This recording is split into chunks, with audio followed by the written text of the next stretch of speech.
Hey guys, so I just wanted to share. This is a book that I got last night at a Christian bookstore.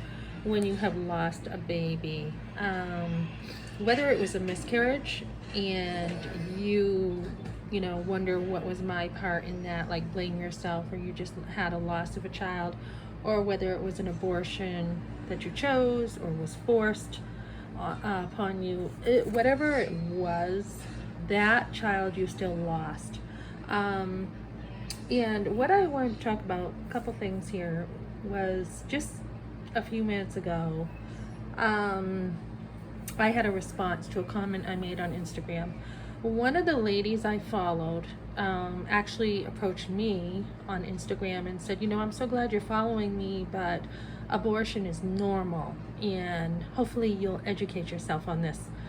And I responded back with the same, do I want to say level, or the same exacting philosophy as her, and said, actually abortion is murder, and I'll be praying for you. So I showed some compassion.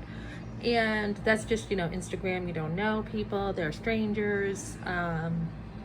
So just a few minutes ago, I read her response to that, and she was very defensive. She was just like, what?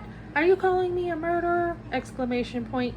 Why don't you show some compassion? Maybe you ought to learn how to support reproductive rights and the freedom to have reproductive rights. And, I answered her wisely and said, just as you had an opportunity to tell me you think abortion is normal, I have used the same courtesy to you, basically, to say it is murder. And I will pray for you, and I hope you get healing because you're in denial. So, when people want you to compromise your beliefs, it wasn't just, this is what you believe and this is what I believe, but it was very, what's the word? Just very intense, I guess is the word I would use. So it wasn't just like a bump in the road. She's intense. So as I started reading this book, a lot of people don't know how to grieve, and anger is one of the biggest things people do to grieve. If you've lost a child, okay, it says here, your heart will be filled with compassion for others because you're learning to suffer. In First Peter today at church, they talked about suffering. We will be suffering for what's right. We will be suffering for speaking truth. We know that Christ is coming soon, and the righteous will be persecuted. People will hate us for speaking truth. But if we want to help women, we don't want to accept abortion. We never want to accept it, but we want to accept that it's murder, and to actually accept truth. So we can also realize, that to faithfully accept the life you have been given. Gifted, God has gifted us with a life, and every single part of that was the plan of God. Whether you married the wrong person, like I have a husband right now, I have really questioned, should I have married him, because he hasn't talked to me for like another month it's been.